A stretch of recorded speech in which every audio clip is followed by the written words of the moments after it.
मेरा दूसरा लड़का। तो इनके खुद के बारे में तो इन्होंने सोचा होगा। अबे इनके सोचने से क्या होता है, हैं? इधर आ। देखिए प्राणनाथ मेरा इकलौता लड़का है, इकलौते बाप का इकलौता लड़का। बेटा एक गिलास पानी तो पिला। हाँ, अब आप बताइए आपसे किसने कहा? प्राणनाथ कह रहा था कि आपका दूसरा लड़का इंजीनियर। अजीब अहमद किस्म के इंसान है भाई। जब मैं प्राण का बाप होके कह रहा हूँ, प्राण मेरा इकलौता लड़का है, मेरा दूसरा कोई लड़का नहीं है। खाम छक्किए जा रहे हैं भाई। आपकी तरह मेरे कोई दर्जन भर तो है नहीं, लेकिन नाम याद करने में दिक्कत हो है। तो फिर मेरी लड़की का क्या होगा? मुझसे क्या पूछते हो? मैं क्या लड़कों का सौदागर हूँ या वो कोई विवाह संस्था खोल रखी मैंने? गन्नामल जी, हाँ। आप अपनी बेटी के बारे में बातचीत कर चुके हो, हाँ। तो मुझे मेरी लड़की के बारे में बातचीत कर लेनी है। आइए इधर। पहले पनवाड़ियों की तरह ना थूकना बंद करो, तब बात करूंगा मैं। अरे बातें कम करते हैं, शब्दों को थूकते हैं ज्यादा। अरे आप थोड़ी देर चुप हो जाइए। हाँ। बोलिए। अरे कहना ये था कि आपका लड़का मेरी लड़की से प्रेम करता है। हाँ, और दोनों ने आपस में देख परख भी लिया है। हाँ। और तो और वो ब्याह करने के लिए तैयार भी हो गया है। वाह वाह वाह वाह वाह, क्या कहने हैं। मेरा लड़का आपकी लड़की से प्रेम करता हाँ, और उसे परख भी लिया और शादी करने को तैयार भी है। अजी मैं पूछता हूँ उसकी हिम्मत कैसे हुई? उसने ये किससे पूछ के किया? देखिए जब तक मैं घर का करता धरता हूँ, मेरे इशारे बिना एक पत्ता भी नहीं हिल सकता। और आपको क्या हुआ? जब आपकी लड़की प्रेम कर रही थी इतने दिनों से, तो आपके आंख में पट्टी बांध के बैठे थे, हैं? अजी गया प्रसाद अधे तो देखिए, एक लड़की के होते प्राणनाथ दूसरी शादी के लिए कमर कस रहा है। और ये अपने आप को लड़की का बाप कहते हैं, लड़की को 100 बना दे पुकारूंगा। क्या कहा? प्राण ने शादी कर ली बिना बाप से पूछे? अजी आप लोग होश में तो हैं? खाम मेरे लड़के को बदनाम करने पे। अरे यहाँ कहाँ इतनी फुर्सत है कि मुफ्त में बदनाम करते रहे। भाई प्राणनाथ शादी कर चुका और शादी साल भर पहले हुई थी। अच्छा ये बताइए अभी तक आप एक पोते के अधिकारी कैसे नहीं? गन्नामल जी, तो क्या वो मंजू वाली बात सच है? अजी 16 आने सच है। हाँ शादी मुझसे पूछे बिना। पिताजी पानी।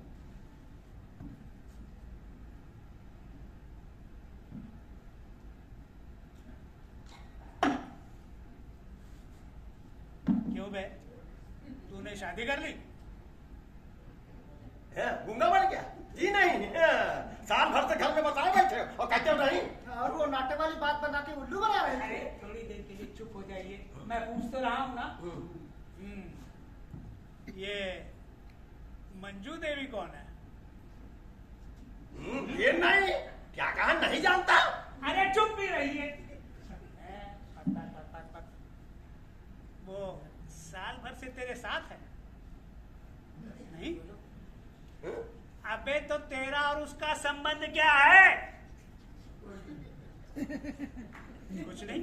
तो ये सब क्या कहते हैं? ये लोग गलत फहमी में है। हाँ, हम गलत फहमी हैं और तुम हरिश्चंद्र के अवतार हो।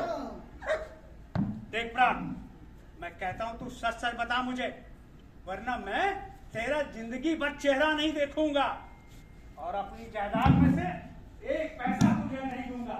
सारी जायदाद मैं काट दे दूंगा। पिताजी अब मैं आपको कैसे समझाऊं? मेरा उनसे कोई रिश्ता नहीं है, शादी वादी कुछ नहीं हुई है। क्या?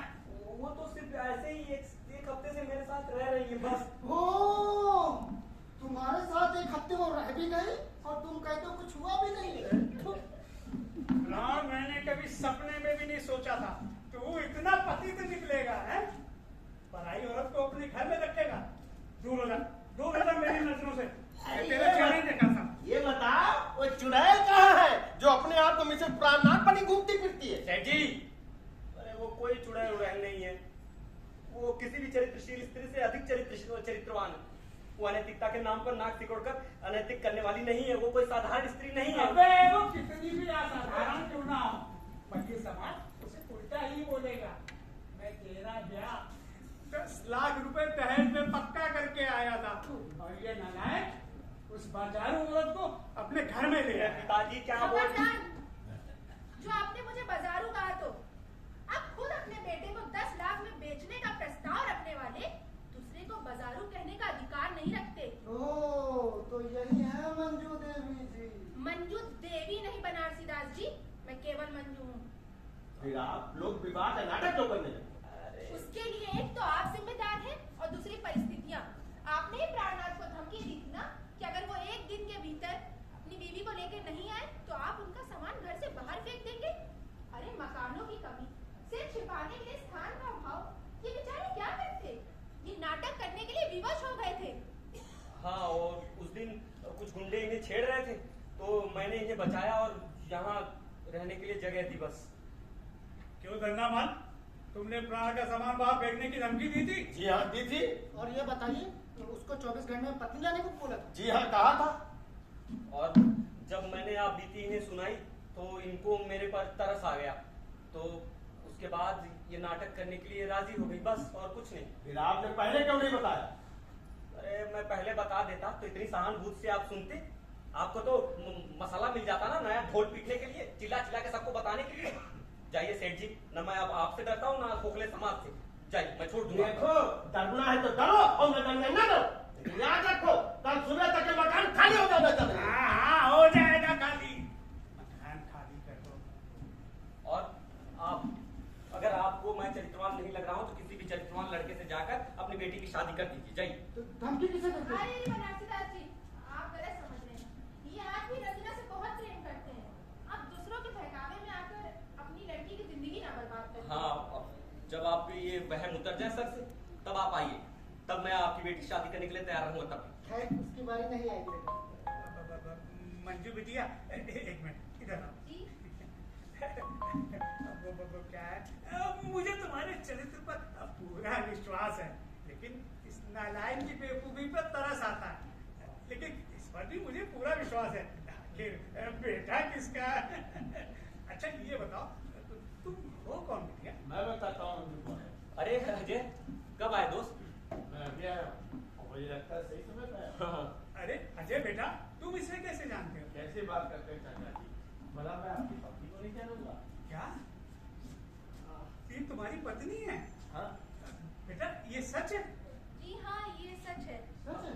हाँ, ये 100% सच है। अजय मेरा बहुत पुराना दोस्त है। बेटा अजय, कोई अपनी को भला इस तरह बाहर छोड़ देता है? चाचा जी, आप तो जानते हैं मैं मिल में नौकरी करता था और मेरी बच्चों से मुलाकात हुई और हम लोग एक दूसरे के दिल को समझा और शादी की। और एक दिन ये मजदूरों के आंदोलन में भाग लेने गए, उसी में पकड़े गए। तो मैं नौकरी की तलाश में इधर उधर भटक रही। आपके शहर में भी उसी की तलाश में आई थी, पर गुंडों के हाथों पड़ गई। वो तो प्राणनाथ ने बचा लिया। लेकिन अजय को कैसे पता चला कि आप यहाँ हैं? मैं जिस दिन यहाँ आई थी, मैंने उसी दिन इनको फोन किया था कि मैं ऐसी ऐसी जगह पे हूँ, मुझे ऐसा ऐसा नाटक करना पड़ रहा है। अच्छा, और मैंने जैसे ही तुम्हारा नाम सुना, मैंने कहा तुम वहीं पर रहो, मैं अगले हफ्ते वहीं पर आ रहा हूँ। तो इसीलिए मंजू बिटिया तुम्हारी प्रतीक्षा में एक हफ्ते से नाटक कर रही थी। अरे भले मानुस, कम से कम मुझे तो बता दिया होता। मैं सचमुच तुम्हारी पत्नी से प्रेम करने लगा था, शादी करने वाला था। चलो अच्छा हुआ, सही समय में आ गया, वरना अपनी पत्नी से हाथ धो बैठा।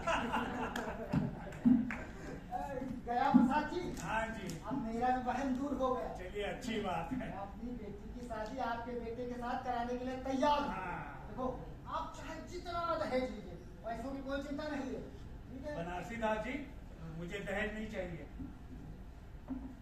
अरे भाई, मैं आपकी बेटी को अपनी बहू बनाने के लिए बिना दहेज के तैयार हूँ। देखो प्राण, अब तक तो नकली विवाह का हलवा खिलाते रहे, पर अब असली विवाह के लड्डू खिलाने होंगे। अब जो पिताजी कहेंगे। प्राण, प्राण, अरे प्राण कहाँ गए भाई? क्या हुआ? कहाँ है प्राण? क्या अरे प्राण, अरे यार, उस बाटली वाला के चक्कर में तो मैं बर्बाद हो गया, अब सहा नहीं जाता। अरे ब्रह्मचारी जी, अब तुम भी लगे हाथ अपना अभियान निपटा लो। हाँ, उसको अहमदाबाद से। चल मैं तो कहता हूँ कि कर ही डालिए ना, अच्छी लड़की हो, अब इसी बहाने आप